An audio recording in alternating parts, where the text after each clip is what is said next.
Hello and welcome back everyone to PKIdeas for another tournament reflections video. This time around, this is the new tournament that we're looking at, the Australian National Championships 2018.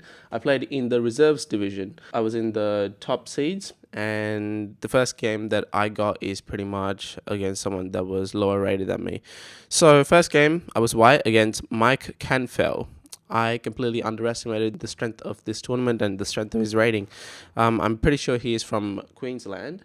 So his rating is pretty well established, I should say, because they play more tournaments, so their rating has more fluctuations and so on and so forth, and Mike's is 1844. Going into this game, I really wanted to get the first game done and dusted with, but that didn't necessarily happen because I wanted to get off with a win. But yeah, things don't go to plan, and this is what happens. Okay, so the first game went on with the first move being knight to f3, then knight to f6, d4, g6, c3, bishop g7, bishop to f4. And we all know what this system is. This is called the London system. So in the London system, he has played it quite well. He has played sort of King's Indian-ish / Grunfeld structure with the fianchettoed bishop on g7, and he castles. h3 important because if knight to h5 comes, then you have to be able to play bishop to h2. Then d6, now he plays the King's Indian. The best defense against the London system is pretty much the King's Indian. One of the more important things about the King's Indian is that the pawn on d6 acts like a granite structure against the bishop on f4.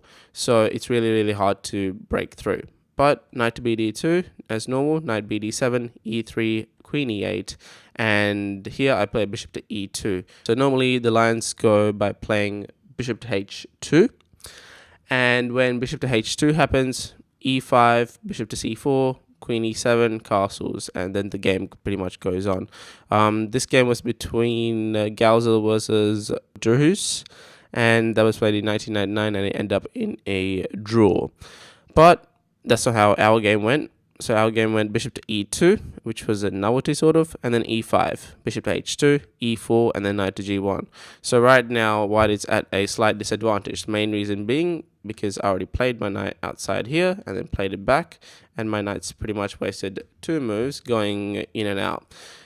So queen to e7, queen to c2, rook to e8, and now queenside castles. Queenside castles is, I don't think it's such a good move. Here, what was suggested that I would play is probably bishop to d1. Probably a better move, to be brutally honest. The idea is the bishop on e2 ain't doing much, so it deserves to go to a better square on b3. So knight to b6, knight to e2, and knight b to d5. And the game is pretty equal for both sides. Sure that white has a cluster of pieces over here, but that doesn't necessarily mean anything that he's going to do anything either. So queenside castles, a6, king b1, b5, knight b3, and knight b6. So here is an important position. The main reason why this is important is because I have placed 2 pieces on the queen side, and it's opposite castle king. So if you notice, my king is on the queen side and his king is on the king side, meaning that his whole idea is to start his attack over here, which he has done, and my whole idea is to start an attack over here, which I haven't done. So technically black is at an advantage, because in the general strategy of things, when black starts attacking first, especially whoever starts attacking first, then they usually get an attack straight through. So this is why I played g4 to get my attack going as well. Bishop to d7, knight to a5, rook a to c8, and now knight to b3. So knight to a5 was a pretty redundant move. The whole idea of playing knight to a5 was to try and stop a5 from happening, just putting the knight there in the first place. So rook a to c8, knight to b3, wasted another move yet again, which I could have used to try and develop this knight. Rook to a8, bishop to f1, and now a5. So my ideas were correct, that he was going to try and do something about this a5 pawn pushing. And so after rook back to a8, I should have played knight a5 again, but I didn't necessarily want to repeat the position, because as you know, First game, if you start off with a draw, then you're going to get a really shocking lineup of events. And in terms of tiebreak, it's going to be harder for you as well. So a5, knight to e2, a4, and then knight b to c1. After which c6, a3, rook e to c8. So now he's pretty much got all of his pieces attacking me. This bishop is pretty much the only piece that's not necessarily attacking, the king side straight away because of my granite structure over here, as well as this knight. But let's be honest, this bishop's attacking, this knight's attacking, this rook's attacking, and the other rook's attacking as well. So he's got 4 pieces against, let's count for me, 1, 2, 3, 4. And this bishop is pretty redundant because it's blocked in by its own knight. But that being said, I think I can defend this position. Main reason being is because I've got 4 plus 1 piece defending against his 4 pieces that are attacking me. And this bishop is silently looking over at this diagonal in case he moves something like d5 or c5 or opens that diagonal up. My bishop's going to be really strong. Bishop to g2, d5, then knight to a2, knight to c4, knight to b4. So now what we've got 2 knights on 2 different outposts. He can't play c5 to try and push my knight away, simply because his pawn structure just collapses after d takes c5 and rook takes c5. Then his pawn on d5 is going to be a backward pawn, so he has to deal with that. So knight to e8, bishop to g3, bishop to e6. Knight to c1, knight e to d6, and knight c to a2. So what I've done over here is supported my 2 knights, and what he's done over here is supported his 2 knights. So if one knight gets taken, then the other one is there for a backup. This turns out to be really annoying in the long scheme of things, simply because of the fact that you just can't get rid of the knights.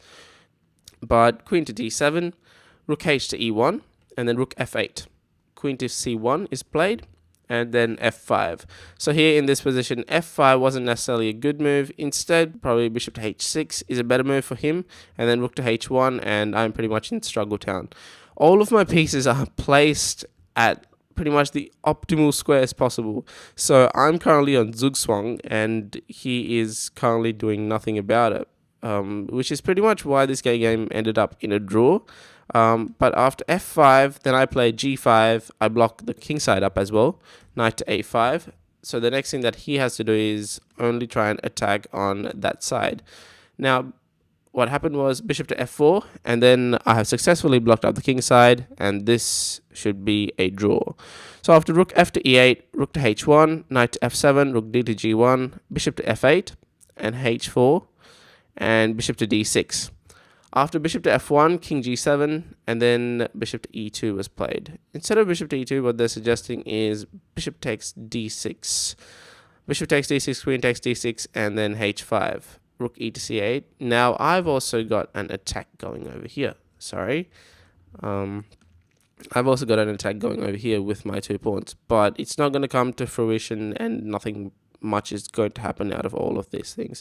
Notice here how this knight is really annoying. It can go to c4, it can go to b3, and both those squares attack a whole lot of my dark squares, such as these ones that I'm highlighting over here. So my dark squares inside my own camp are really bad. But that's not what happened in the game. Let's go to bishop to e2.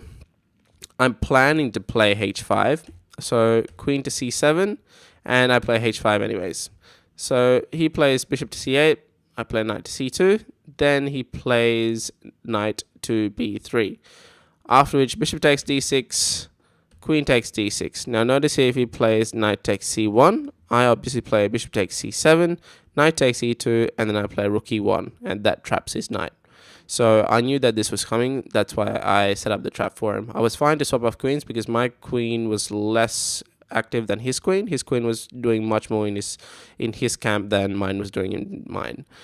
So knight takes c1 isn't necessarily the best move here. What he played was fine. Queen takes d6, and right now queen to d1. And my queen is pretty much stuck. The only square that it can go to is this square. Because notice if the queen still goes to c1, then knight to d2 is a fatal error.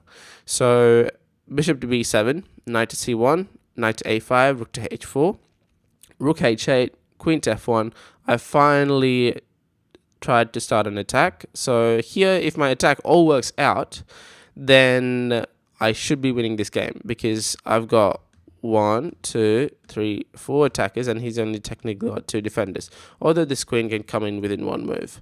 But queen to e7, queen to g2, rook a to g8, queen to g3, queen d6, rook f4, king f8, and now knight to e1. The idea of knight to e1 is obviously to try and get another piece. Preferably the knight should go over here to h4. King to e7, h6, rook e8, knight to g2, knight to d8, knight to e1, knight to e6, rook to h4, queen takes, rook takes, pawn push, takes. And here he has sacrificed a pawn, but I'm trying to defend the whole situation. So rook to f7, bishop to d1, rook e to f8, and I play the other knight to e2.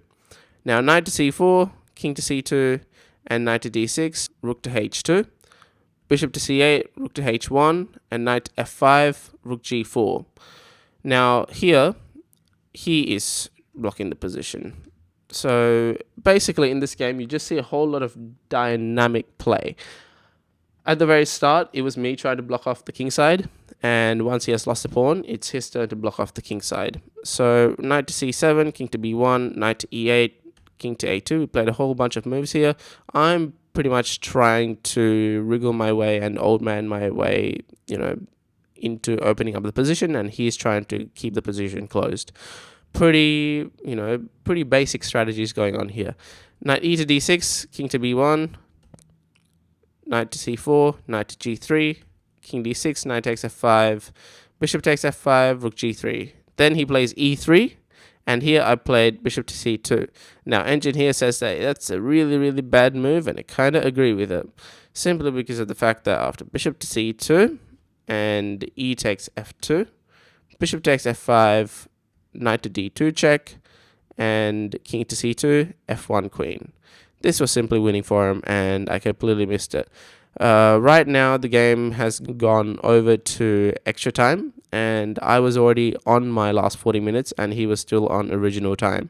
So king takes c2, e takes f2, and rook to f3.